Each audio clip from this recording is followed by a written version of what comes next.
So hi, well, the Good Noise Podcast. I'm Shane, I'm Glory. and we're here with, Devin from Emery. and we're asking some questions today about the upcoming album, Rub Some Dirt on It. So congrats on that. By the way, how do you feel about the response to the announcement so far?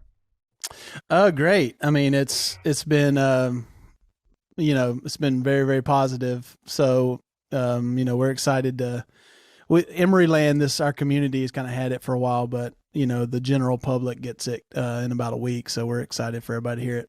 Hell yeah, the album was Awesome. very cool. Mm-hmm. Yeah. So is there any meaning behind the album title or cover art? Yeah. So I remember we were doing some acoustic shows. I guess it was probably about a year and a half ago, and we were trying to kind of get ahead of the game a little bit and just come up with some album title names for our upcoming album at the time. And we just made a list of names, and one of the names that got thrown out, I think Toby threw it out, was Rub Some Dirt on It. And that stems because three of us are from the South who started the band, so that was a saying, kind of growing up. It's a Southern saying. It's like, rub some dirt on it, shake it off kind of thing, to where, and we all, we just kind of grew up on those kind of sayings and stuff. And so, the meaning that was kind of tied to that was, you're tougher than you think you are. And it's, don't let the past mistakes or the past, victimizations, if that's the appropriate word, define who you are. But it's more about like kind of moving on past those things. And then the hand, we just were trying to capture some kind of effect of like, an extreme situation or something. We were trying, we went through like the idea of having a broken bone on there, somewhat as like a kind of a grotesque injury sort of thing, of a photograph, but ended up kind of finding this cool concept of like the hand and saw blade. And so that kind of turned out pretty cool. So. Hell yeah. Awesome. Right. So can you tell us a little bit about your writing process for this album? Yeah. I mean, it's pretty, the writing process itself was different, than typical because, we don't all live in the same location. Though, like three guys live in Seattle. Me and Toby live in Illinois. And so we generally just like come up with ideas on acoustic guitars and just kind of hash out these little voice memos and demos and stuff. And we still had a few of those ideas, but then we would go in a room together as a full band. I think we did it twice for like a 3-day span, each time, and just kind of jammed, which we don't really do very often anymore. We did for like the first album and the second album, and then it kind of changed after that. But we just kind of jammed out the songs and tried to get what we felt was good and something to work with. And then that was kind of when we decided we wanted to record the entire album live, which was very, very different. So when we decided to do that, we were a little nervous about how that was going to turn out, but we did it. We got through it. Yeah. Turned out great. Thanks. Yeah. So what song off this album took longest to write, and which one is your personal favorite? So I think the one that took the longest to finish was the very last track on the album, called Stranger. And it's the whole first part of the song is like just total clean guitar and just my vocals. And it's the whole album is kind of about personal experiences, like traumatic events sometimes, and just kind of how we experience that and getting beyond it and stuff like that. And so that song is about something personal to me, about a sexual situation with my youth pastor and all that stuff in high school. And so it was not difficult because I haven't ever really had much difficulty in talking about it, but it was the first time I ever really wrote about it, or actually brought it up in a song. And so, that one took a little longer, and the arrangement took longer. I was like, okay, should it get louder earlier? Should it, it was a little bit of this whole thing. And we ended up having horns on the song, and, that came out really cool. So that was probably the one that took the longest to finish. And then I would say my personal favorite, oh man, that's tough. I love a song called Enemy is one of my favorites. It's just it's like a 2.5 minute, just banger song. It just goes for it. Absolutely. And I really like that. The simplicity and the straightforwardness of that. But I also really like the song I Don't Know You at All is probably one of my favorites. So it's hard to say when they're new because you kind of like them all, you know? Yeah. So how'd the track list for the album come about? Did you guys write the opener be the opener, closer be the closer? Did you shuffle around, see what fits? What was that process like? Yeah, it usually takes us a few rounds of like kind of brainstorming. Okay, how does this feel? Like, what's happening here? There was no storyline or no theme. I mean, there was a theme, but no like, Concept. No concept that we had to stick to necessarily. And so, we just kind of said, okay, we want to come out pretty strong, and just kind of. We actually, the way it kind of worked out is we did like the first 3 songs are just boom, boom, boom, kind of heavy hitters. And we just thought that'll be cool. In the middle of the album kind of slows down and then it kind of picks back up again. And so we kind of just went a little bit more of a energy or a vibe kind of feel rather than, anything that had to do with lyrics necessarily. That wasn't really the point. Okay. It was more like, let's take the listener on a little bit of a journey, a little bit of a ride here. So, and again, we probably went through it a few times and just said, hey, I think this will be good here. This will be good here. And that's just kind of how it came out. All right. While we're talking about track lists, Lovely Lady, that's like an interesting track. Like, can we talk a little bit like about the process behind that one? Like, I was listening to the album. My dad came in and he thought I was listening to salsa music. So like, I'm very intrigued by it because I'm like, it's a punk band and they're like making this like very interesting song. So I wanted to ask about that. Yeah. I mean, one thing about our band is, we've never been afraid to just kind of have fun and mess around and do stuff. We've had several songs that go from super heavy to super soft or melodic or jazzy feeling. We kind of like to throw people for a loop a little bit. So, but one thing that we do often when we're practicing or writing or even like in sound check or whatever the situation might be, we like to just improv. And we're not like incredible I'm not like a jazz musician or anything. But, we just, somebody will come up with a little funny little groove on the bass or guitar, or Dave's playing. Like, that was how this one came about, is Dave started playing like that samba type beat, and we're just like, oh, cool. So I'm just kind of like over there, like, just kind of, you kind of join the fun. That was kind of part of it. And so we were doing that during like kind of the writing rehearsal process for the album. And then Toby just kind of jumps in with lovely, lovely lady, just whatever lyrics seem to fit that feel. And we're like, man, that's so fun. And that captures our personalities really well. And so we're like, let's just kind of redo that for the live version. So, we had improv that a couple hours before actually recording it. But wow. But we just said, oh yeah, cool. Let's just do that. So we just did it. Yeah. That's awesome. Wow. That's awesome. That's really cool. It's really cool. So would you be able to tell us where your headspace is at while you were creating this record? It was, there was a lot of thought that went behind how are we going to write these songs. Like usually for Emery, it's just like, hey, if you have a cool idea and we just kind of run with it and it kind of goes where it goes. I mean, we just kind of take it on a journey and wherever it ends is kind of fine with us. I mean, that's just how we write.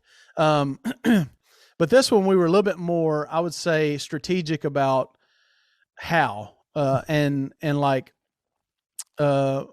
specifically for vocals and lyrics and stuff, because once we decided that we're going to do this album live, or like, okay, we can't be doing the typical like Emery nonstop vocals for the whole entire song, every song, like in our first like few albums, there's hardly ever an instrumental break. It's like vocals are always happening, so we're always bouncing back and forth, or there's a scream here, or there's me and Toby are singing at the same time, so we were like, we're not gonna be able to remember all these lyrics. We're not gonna be able to like remember. I mean, because it was literally like learning.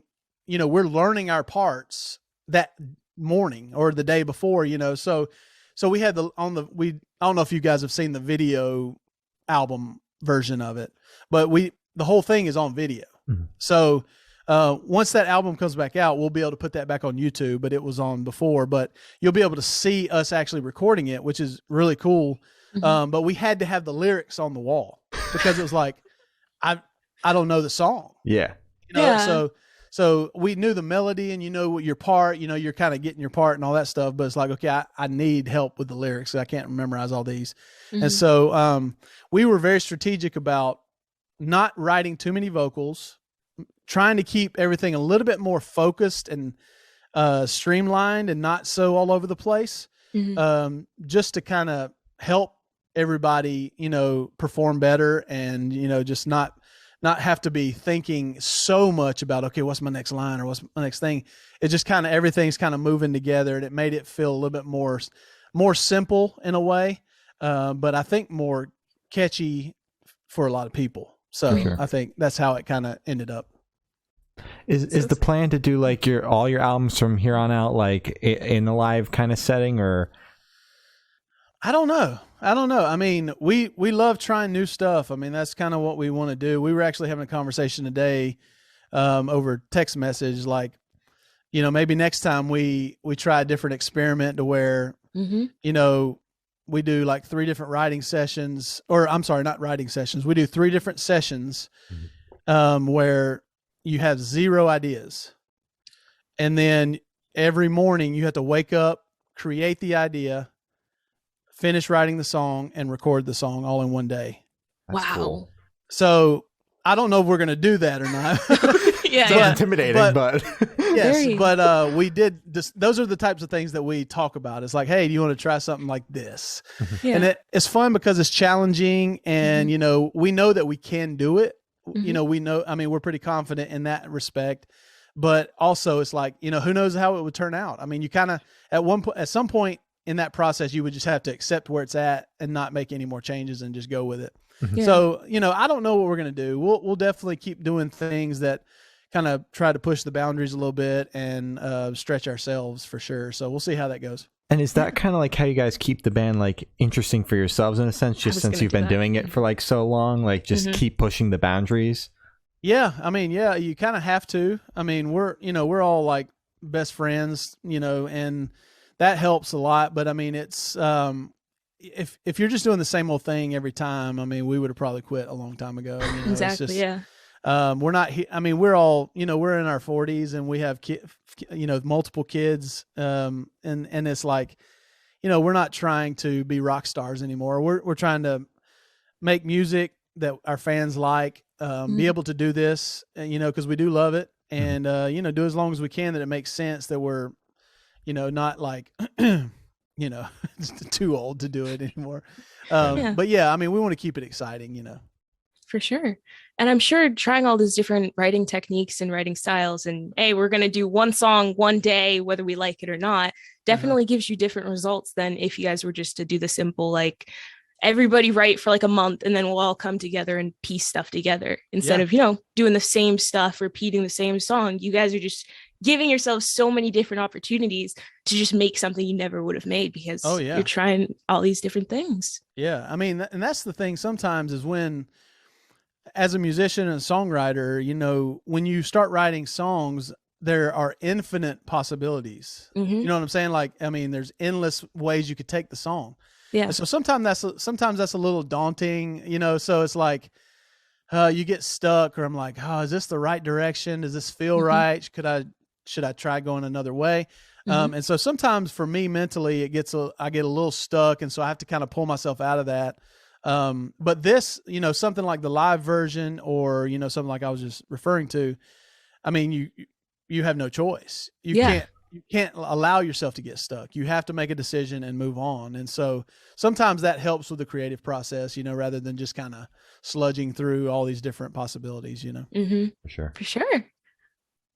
So how do you recommend your fans to listen to this album for the first time? Should they do it in the car with friends, in the dark with headphones on? Is it a workout album, party album?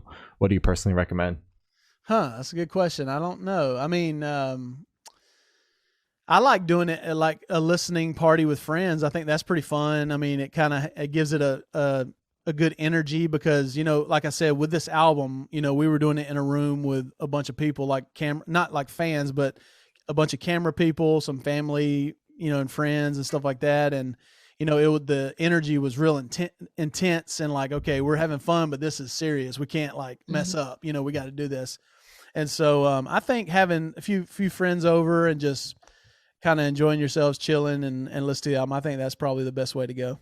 Hell yeah. For sure. And how did you personally listen to the album for the first time? Oh, let's see.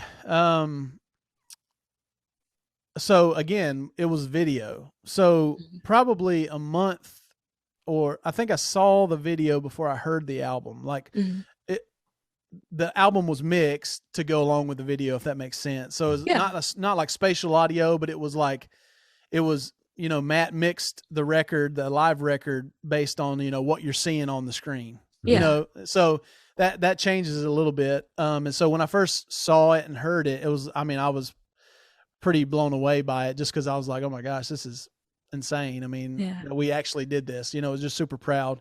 And, but then we had it, we re-recorded vocals and we added some guitar for the studio mix and some things like that, and had a guy, another producer, mix it. And, it just came out incredible. And so when I first heard that, I remember I was just I think I was just down here in my music room with some Beats headphones on and just kind of like just enjoying it. Oh yeah. So good. And so, yeah, that's just kind of how I listen to it. All right. Perfect. That's good. So this one should be super, super quick. Off the top of your head, I want you to describe this album for new listeners in 3 words. No more, no less. Ooh, 3 words. Mm-hmm. I keep getting high energy. Mm-hmm.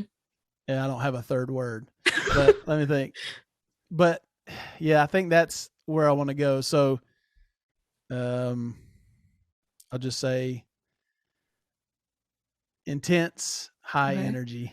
Hell yeah. There you go. Perfect. Yeah. That's perfect. So in that same train of thought, is there a certain feeling or emotion you want listeners to have while going through the album? I think what I would want people to, how I would want people to prepare themselves for it is kind of put yourself in a live setting, like, not a live show. It's going to sound better than a live show, but put yourself in a feeling of like, what you're hearing a band's album for the first time, when they're playing this, maybe in a room with the band sort of thing, where just try to describe how you think the band would be performing and the feeling of that room and the energy that they're kind of putting off. Because, bands and crowds, I mean, they feed off each other's energy all the time. Mm-hmm. And so I think just kind of imagining that energy that you would feel in the room with the band would be a cool way to kind of, listen to the album. Oh yeah. For sure. So what is your favorite memory that you made while creating this album? Favorite memory. I mean, honestly, I think it would just be just the idea that we actually, we're successful in doing what we set out to do. I mean, there wasn't anything specific, like a moment in the recording necessarily. Well, maybe it was like when it was done. Yeah. Well, the last song, like I mentioned before, is called Stranger, and it's real emotional, and it's a longer song, and it's just kind of a roller coaster of emotions sort of thing. And I remember at the very end, it's just me and a guitar to start the song, and the cameraman is, he's kind of like right on my face like the whole song, and I'm just trying to ignore the camera and just sing and play, and he just slowly pulls away to the other side of the room, and by the end of the song the whole band's playing, and it was a real cool moment, real big moment. And then I finished it, and it's like, oh my gosh, all this emotion and all this energy, and it's all like released. And basically at the end of the video, I'm just like, is that it? So, I mean, that was probably the moment that sticks out to me the most, is just like, yeah. You know what I mean? Just that sigh of relief. Yeah. So, yeah. All right. So picture this, you're on tour, you're at a gas station for a rest stop. What is your snack of choice? Oh man, this is a a good Emery question. We're big snack. Like, snacks are a big deal to us. And we have had, I would say, dozens of conversations in gas stations about the best, snack choices. Wow. And I tend to make good snack choices. Okay. Or so and you oftentimes when I make, oftentimes, well, no, I have some proof. Okay. Oftentimes when I choose my snacks and the other guys choose their snacks and we get back on the bus or in the van or whatever, they're all a little bit jealous of what I chose. Okay. Oh. So, not always, but many, many times. So I would say, we have a joke is like, got to have a little bit of salty, a little bit of sweet, you got to have your mixes there. So I don't know. I'd probably choose like peanut M&Ms are always just a great choice. You got to have peanut M&Ms, and then maybe what would I get? Maybe like some white cheddar popcorn. Ooh, there you go. That sounds good. That sounds about right. And then maybe a soda or who knows what. I don't know. All right. That's me. Perfect. So on the topic of food, if the band was a dish, what dish would the band be? If the band was a dish, wow. Oh, I say like jambalaya or something. Ooh, okay. I mean, you kind of just throw anything in there and it's in there. And it tastes good. Yeah. Fair enough. I mean, it's not like there's a lot of stuff in there and you like some of it. Maybe you don't like all of it, but you eat it. Yeah. Something for everybody. Yes. All right. Exactly. Perfect. So for the last couple of questions, we're going to shift completely away from music and go straight to death row. Boom. So if you're on death row, what would your last meal be with a drink? Man, you guys are getting me with these questions. You really like food. It's the last food related question though. Oh. Yeah. I'd probably, it's hard to say I wouldn't go for like just a big juicy steak and, potatoes and maybe, some killer vegetables. I don't know. I don't know. It's hard to say if you're in that mindset. It'd be like, oh my gosh, what do I want?